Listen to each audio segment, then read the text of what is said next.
Estavam acontecendo à época, eu fui uma criança muito feliz e de muito boa sorte, porque há cenas que nunca elas irão se apagar da minha memória, eu tenho certeza, principalmente da minha infância, quando eu fui uma criança privilegiada, porque eu tinha meu pai. Meu pai tinha a profissão de correeiro e sapateiro. Meu pai fazia cintos, fazia correias, fazia todo o trabalho com couro. E ele fazia uma coisa muito interessante, sapatos e botinhas ortopédicas, para sapatos para adulto e botinhas para criança. E o meu pai, eu morei no Rio Comprido, e naquela época tinha 2 bairros que tinha muitos alemães. Era o bairro de Santa Teresa, não é? Que vai dar no centro e parte da Zona Sul, e o bairro do Rio Comprido. O bairro do Rio Comprido tinha uma comunidade de alemães e até hoje tem um grande colégio chamado Santa Doroteia. E as freiras eram chamadas Doroteias. Era para educação de meninas, é um colégio imenso, imenso. E depois, mais tarde, eu fui morar, né, muito junto dessa escola, e o meu pai fazia sapatos para aquelas senhoras alemãs que moravam ali. Tinha muita encomenda de sapatos. E até hoje eu sei como era o modelo, eles eram pretos, fechados, com um saltinho dessa altura. E aqui em cima, no peito, ele tinha uns desenhinhos que passavam um cadastro de um lado para o outro. Era típico alemão. Então, meu pai fazia esses sapatos e uma dessas pessoas, conhecendo ele, perguntou se na família não tinha uma pessoa que pudesse trabalhar para uma delas. Então, meu pai, na época, né, lembrou de Isaura, minha tia Isaura, que era ligada à minha mãe, da parte da minha mãe. E então ela se ofereceu, uma pessoa que tinha muito interessante, ela era muito enérgica, sabe, essa minha tia Isaura, e ela não tinha filhos nessa época. E então foi trabalhar nessa casa e me levava. Então, era em Santa Teresa, e no início, em Santa Teresa. Eu devia ter uns 4 anos, e quando eu cheguei lá, eu já encontrei 2 meninos que eram filhos dessa família. Um era Peter e outro era Johann. Porém, eu comecei a ficar lá direto e brincava muito com essas crianças. Então, eu ficava prestando atenção, eles falavam uma língua que eu não entendia, mas que eu fui familiarizando, e quando ela falava com eles, pediu uma coisa, eu já ia correndo, eu memorizava o que era, já entregava na mão dela, aí começou, então ela dizia, você sabe alemão, então de hoje em diante você vai ter as coisas se você falar alemão. Aí foi muito interessante. Que ano foi isso? A primeira... isso deve ser os anos... Eu nasci em 39, 44, por aí. E a primeira coisa...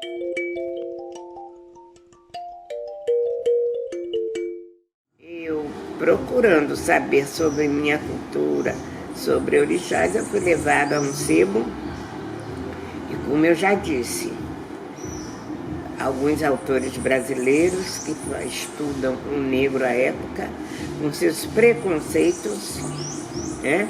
Os livros que estudam os negros é cheio de preconceito, Então nós temos os estudiosos. Não estou falando que eles eram.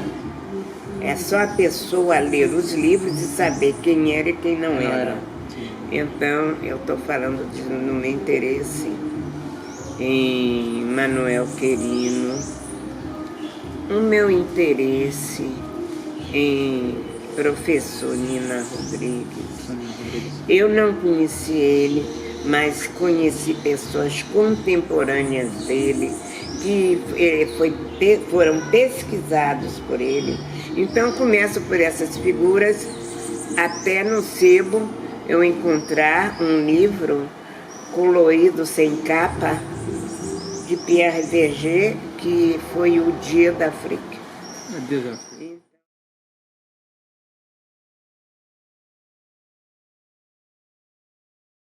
A senhora lembrou o ano, vovó? O ano?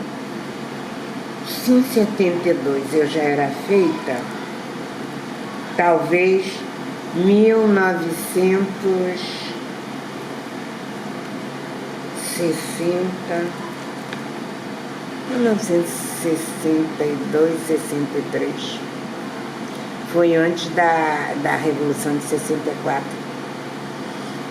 E então nós fomos para um sebo e começamos a procurar quando encontramos Dia da África colorido. Você sabe que é raro. Eu não sei de que ano, final dos anos 50, né não? Sim. É aquela edição colorida. Colorida, bonita. A foto eu já vi. Foi aquela. Que ela chamou a senhora. Aí tinha África e Brasil. Aí a gente passava África e Brasil. Foi nessa edição que eu conheci. Depois eu comecei a ler Jorge Amado. Li toda quase coleção de Jorge Amado. O que a senhora achou do Jorge? Como ele entrou assim na senhora?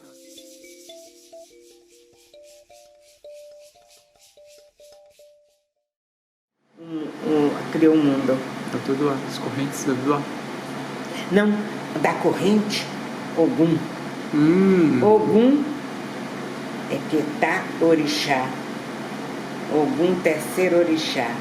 Ogum é Ketá Orixá Olodumare. Esse metal orixá.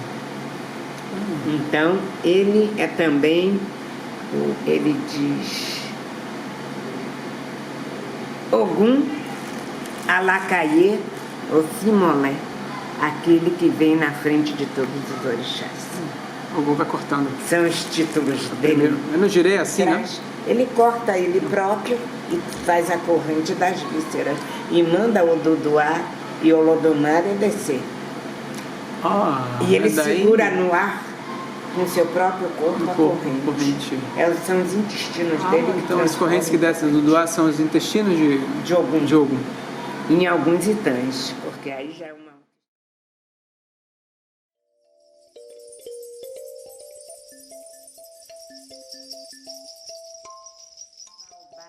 E ele disse para mim, a senhora está sentada junto de um jovem baobá de 280 anos.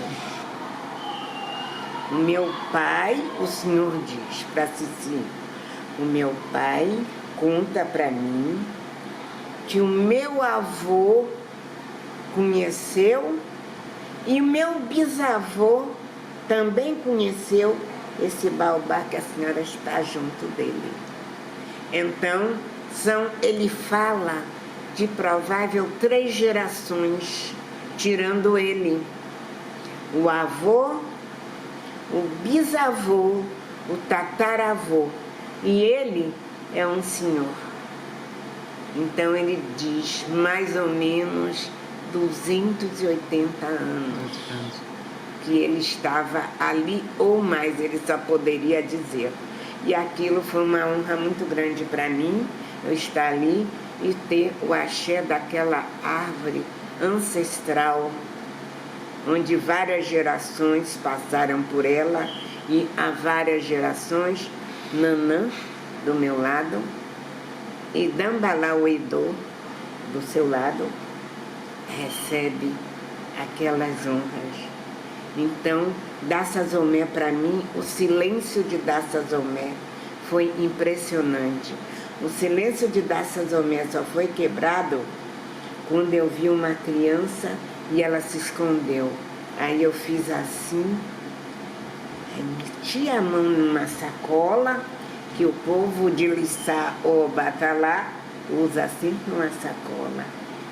Tirei queimado, docinho. Queimado. E ele correu com o queimadinho na mão, daqui a pouco veio um bocado. Um bocado atrás do barco queimado, a senhora tinha? Oxente, eu só ando armada. Eu sou devota de beijo. Beijo. Aí eles se ajoelharam e disseram, bonjour, mamãe. Todos se ajoelharam. E a partir daquele dia, no Dahomey, eu gostei. Eu vi da meio-dia os muçulmanos abaixar, fazer a sua oração. Ninguém mexeu, ninguém pisou, ninguém desrespeitou. Eu fui na igreja, só que a igreja do Bonfim de lá estava fechada, em Porto Novo, mas eu fui numa igreja. Olha, eu vou dizer ao senhor, eu vi respeito de todos os lados. Eu estou falando de Bená.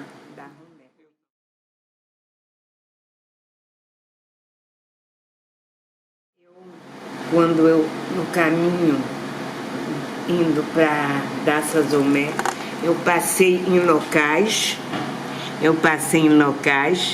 que eu estava como estivesse indo em cachoeira. A mesma cor de pele. É, pele. Senhor, a mesma cor da pele. A gente canta Savaluque, aê, aê, Savaluque, madie, Savaluque, aê, Savaluque, madie, Savaluque, aê, aê, Savaluque, madie. Cue pode ser casa, então são memórias. Memórias, histórias, memórias. Savalu, né? A minha avó, o senhor perguntava, você é o quê? Ela dizia, eu sou Gege da Romeia. Tinha outras pessoas daquele tempo, o senhor é o quê? Sou Gege Marrino. Eu não entendi. Aí o senhor vai começar a entender que eles têm a memória do culto, da origem deles, que eles se acham, que eles se adaptam, porque quando eles saem daqui, ele vai ter um novo país, ele vai levar o seu país, o seu culto para um determinado local. Não é? É isso que acontece. Por isso, a memória, se nós perdemos nossa memória, nós perdemos a nossa história. Seria cavungo, que na minha cultura seria ligado ao baluaê. Então eles têm um ritmo assim. Aê, aê, não. Laie, laie, um congo ami, um congo ami, um congo andara. Laie, laie, um congo ami, um congo ami, um congo andara. É muito rápido. Eles dançam.